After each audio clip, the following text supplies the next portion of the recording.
This is Naveen. I am from Andhra Pradesh, Nellore district. I completed my graduation from JNT College of Engineering in the stream of civil engineering. I was 2021 passed out.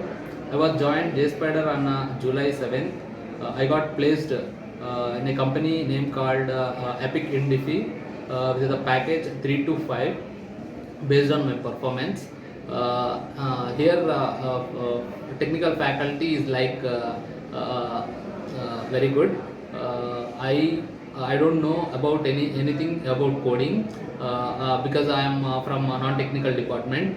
After I came here, I got how to code, how to debug the coding, and all these I learned from the JSpiders.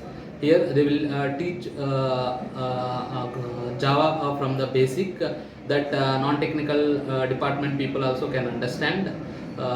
Here Java faculty like Pooja ma'am, Anupama ma'am, Akshay sir and Rahul sir teach from the basic that you can understand.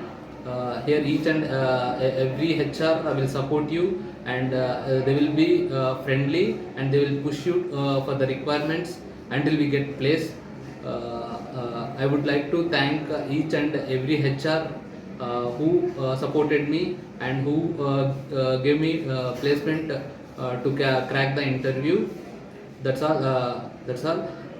If you want to pursue IT job, join JSpiders. That's it.